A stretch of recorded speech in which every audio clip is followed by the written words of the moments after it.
All right. Looks like we're live on Facebook and YouTube.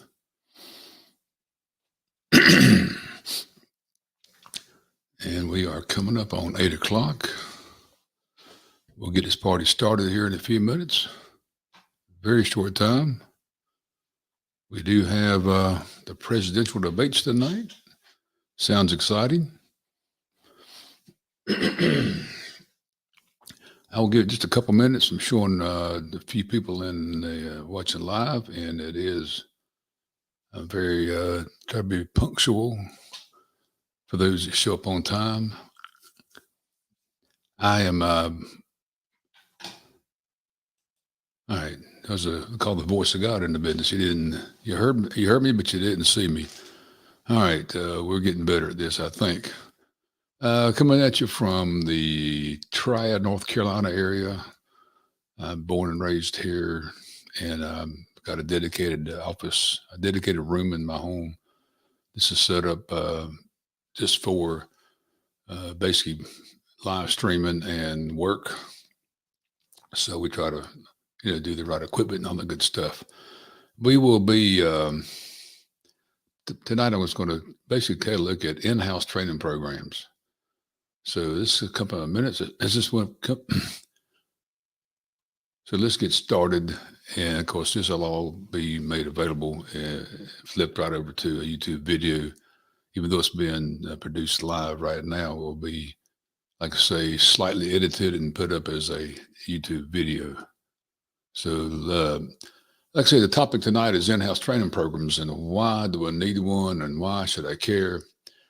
Well, I've been in the industry my entire life from I say teenager, almost pre-teenager. I was 13, 14, 15. I guess that's a teenager. Early teens, I was just a car nut and I could build a pretty mean small block Chevy before I had a driver's license. And, but then the car that was hot then with the Tri-5 Chevys, 55, 56, 57s, and very mechanical and pretty easy to learn real quick. But anyway, so I've stayed in this my entire life. And I've seen the level of technology just skyrocket, probably more than any industry out there. The automotive service industry, the automotive industry is skyrocketing on technology. And we always have gearheads, people that love cars, girls and guys, and they just have this passion for cars. And they, a lot of times, they want to jump into industry and work on cars. Well, we need to take it to another level. We're not just working on cars. Generally, it's not replacing parts as has been in the past. Sometimes got a water pump leaking that's coming from the shaft. The water pump goes on. We got a certain components leaking. Change that. Sometimes it is just R&R, remove and replace a part. But the bigger and bigger part of the landscape now in the automotive service industry is dealing with the diagnostic process, which can get very complex because now we're looking at multiple systems on a car that are almost standalone but yet talk to each other. And so when you're looking at a tail light that doesn't work or something on the body that doesn't work or any system on the car doesn't work, you have to start looking at the topology of the networks to find out, well, how does this network, how the brake lights know that you push the brake pedal? And of course, the brake pedal also talks to the cruise control. And so this is a whole level of complexity that's on us, and that's not going away. It's going to continue to get even more complex. The shop owners, then, you have a lot of like I say, they're really they want to work on cars, but they for some reason or other they didn't go to school or take any formal education or make an effort to learn all the background they need to have to work on cars. And so now you as a shop owner, you need some people. And we got this young person that's wanting to come work, or maybe even an early adult. They seem to like cars. They seem to know the way around the shop, and but they really haven't had any formal training. And it's just hard to learn what you need to learn to enter at a level to be productive and set yourself up for working up to a higher level jobs without any education. It's just, you could do it. Like I say, when I graduated in 1975, first job was at a Honda dealer. no fuel injected cars. They're all carbureted, which actually some of the CVCC carbureted cars are more complicated than fuel injection. But anyway, so we've seen the automotive industry evolve very rapidly into extremely complex piece of machinery. Yet we still have the young folks and even, you know, older adults that decide they want to get the car industry. So no more rambling. What I want to get to is that if you got somebody that checks all the boxes, but they lack on education, then maybe they're going to school at that point. Maybe it was an opportunity they missed. Quite frankly, the best thing to do. That's what I did over a period of time is graduate from high school. Go ahead and knock out your community college. When I graduated, the only thing that was available was a diploma. That was it in the whole country, as far as I know. So I did that. I go out and work in the industry. So I worked at a Honda dealer initially. And eventually a 2-year associate degree was developed at the community college system in North Carolina and other states across the country. So I went back, continued to work full time, went back and took the rest of the classes and got a 2-year associate degree when it was available. Quite frankly, my parents really wanted me to have a 4-year degree. They didn't care it's in cars, but my sister had got a teaching degree and was taught in the school system. And so, and I've got nothing against a 4-year college degree. I don't think you have to have it. But quite frankly, I want to make mom and dad proud. And I felt like, it can't hurt anything. So later on, I parlayed that into a Bachelor of Science in Career and Technical Education because I had got into teaching by then. So anyway, it can be done. Bottom line is you got to invest in education. And the one workaround, a stopgap, is if I'm a shop owner and I have good-hearted people coming to me and they want to work for me, but they lack the training and education. Maybe it's a large amount of lacking. Maybe they're just really pretty green, or maybe they're just short of some things. I need to take responsibility for that. I can't rely on my local community college system to fill that void. If the person standing there in front of you, they want to work 8 hours a day and they're, mid to late 20s or 30s. And sometimes they don't have the opportunity to say, we don't have the option to say, hey, yeah, I'd love to hire you, but you need to get some, core information, some core knowledge, run down to the tech school, knock out a couple of years, and I'll hire you then. So what we're talking about tonight is in-house training programs. Can I hire this person and put them in where they can't get in too much trouble, and then develop them, invest in them so I can rank them up quicker and get them into where we're both happy. He's making money for me, and he's making money, or she. So what we show tonight is I actually have a good essentials program. That's actually my main claim to fame is Automotive Essentials course. And yes, it's a plug, but um, I think it really is something that there's a place and time and a place for this, and it fits the bill for a lot of people. So if you're a shop owner and you're watching, or an upcoming tech and you're watching, and you need to get some up to this might be for you. I'm going to kind of go away. I'm going to bring the screen up like so. And this is actually a screen recording. This is a live stream of the screen on my course. My site is gearhead.school, and I've just got it already set up here for my Automotive Essentials course. I do have a couple other products. I have a free training, which is a very small set of this, which is a free, which mainly focuses on the career. So we have called Career Guide. This free that actually includes the first few chapters of this course. But I just want to show you, this is a plan that you can buy. You can buy straight up. It's you have 1 year access if you purchase it. And if you just go to gearhead.school, you'll see the options. Another very slick feature that we have is buy seats.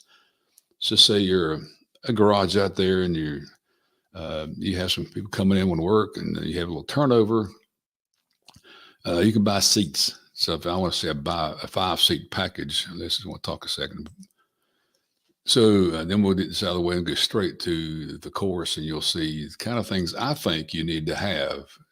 Whoever training package you use, you need to have some in-house training if you're going to try to accommodate the talent in front of you that's got all the things they need, but they just don't have the knowledge. And so this is this course is it's a self study. You can take any lesson in any order. Um, it's very granular. Let's go ahead and bring it back up. We'll get this party started here. So, like I say, this is a automotive essentials course.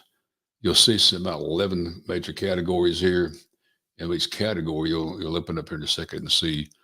Uh, and it starts off. Some people think it's too simple in some places, but if you don't have a good, strong understanding of the, let me do this. Yeah. So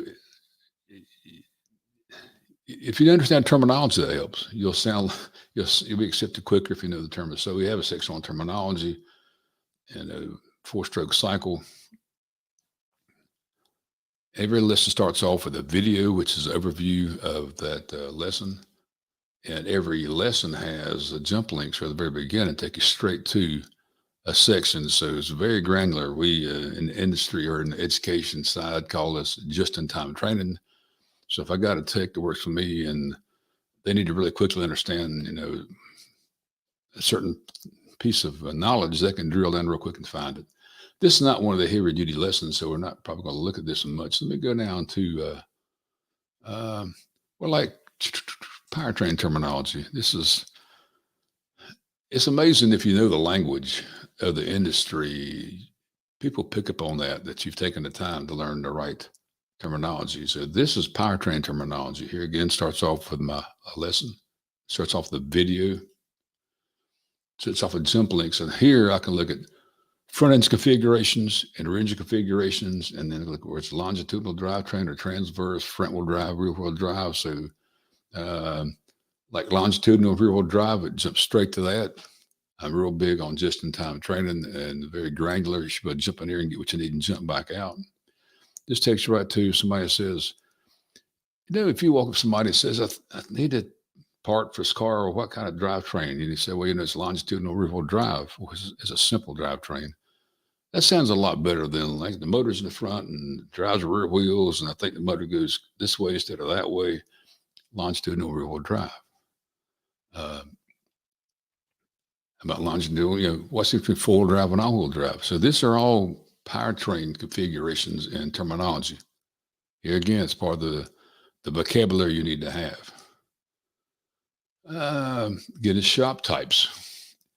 You shouldn't just jump in. This is going back to the tech side. You shouldn't just jump in a car or your truck, throw your toolbox on the back and start riding around looking for a place to work. That was kind of how it was. And, I've seen them. You've seen people riding around with a toolbox in a truck. They just got fired to quit and they're looking for a job. You need to think about it. They'll work on one brand or all brands. They'll work on heavy equipment. They'll want to work at a fleet shop, in an independent garage, dealership. A specialty shop works on one brand or one type of system on the car.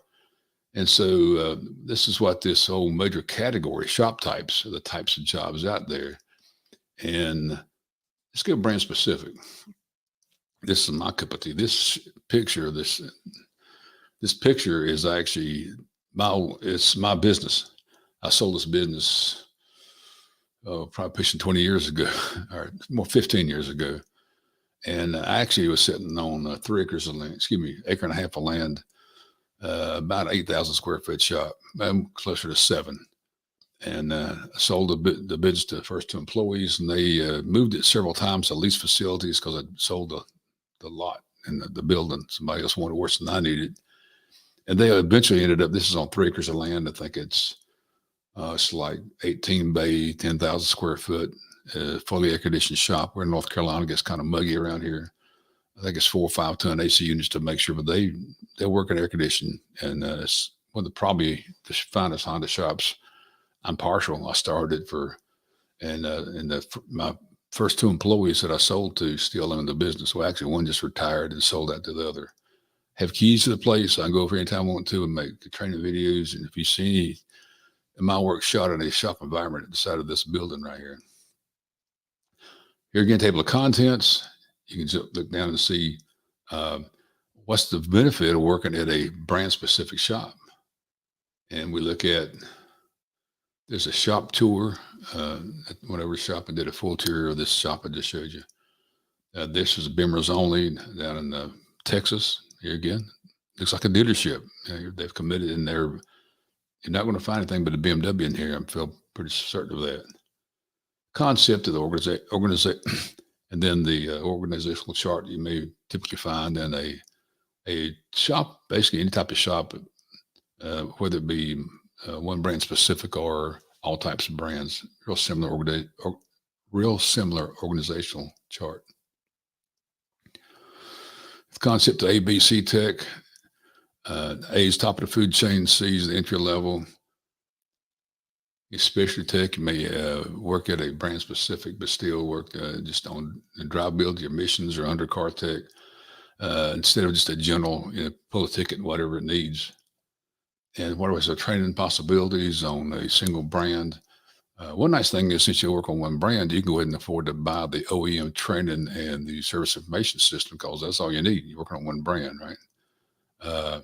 That's what we did. We bought the Honda training, the same training the dealership techs took that was online, and also the Honda specific OEM information system because you only work on one kind of car. I just highlight Toyota. I think they're one of the best in the business for supporting the aftermarket industry. You get fantastic aftermarket support. I know some people at Toyota, and they'll tell you, we couldn't do it without the aftermarket industry. I think aftermarket industry does like 70% of the repair work across the fruited plains. A lot of manufacturers simply wants to go away. If they all went away, the country would come to its knees almost. The dealership network cannot service all they sell. Here again, this is a Toyota, kind of the best case scenario of what you can buy. You can buy their factory scan tool, their software, all the service information. They really want to support the aftermarket industry. And like any other type of shop, you need to have training programs for your techs. You need to have employee plan. We're competing against people that can work at any type of mechanical job they want to do. They could work for any industry that needs mechanical aptitude. And so we're competing against a lot of bigger industries out there. And so we've got to realize that it's not just fighting all the car shops fighting for the techs. These techs can do a lot of things outside the industry, which may even have deeper pockets. And of course, we need to offer a friends benefit package. So this is an example of, I want to wrap this up because we're pushing 20 minutes. This is one lesson out of 70 lessons this talks about. And you'll see we get right into real specific wrenches, screwdrivers, sockets, pliers, hammers. You go into every lesson. It's very granular. Here again, I can go down, what's a dead blow hammer? That's a dead blow hammer. We do not bring a claw hammer into the shop. You'll be laughed out. You'll wear that badge of honor for a long time. The claw, hey, bring me a claw hammer there, Junior. And I use YouTube videos when they're appropriate. This is the Flat Rate Master down in Atlanta. He does some good tool reviews. I've met with him once. I've got him on my radar screen to talk to him soon about something else. I'm in Greensboro, North Carolina, and Atlanta's not that far. And I have some friends down there, so I think I'm actually planning a trip down Atlanta very soon. So like I say, this is a program that I offer. That was just one lesson out of 70. I'll be glad. I may do some more. If you email me, if you want to talk about one particular area within the training and to focus on that, I'd be glad to do that. Let me wrap it up. Let's go see what is going to happen on the presidential debate. And gearhead.school, we have actually a free career guide, which is 4 units from this lesson. It's always backwards. I have a free career guide. If you're looking to get in the industry, just go to the site. You don't even have to register. You just go in. It's the first 4 chapters of this course. And this gets into, you can go in and see all the menu system, see what all the lessons that are in this course. And then we also have a curated YouTube database. You really need to take a look at that. This is where I take and curate. I have 3,500 highly curated YouTube links and a database, which will make you so smart, so fast, it will scare you. All right. Get you next time.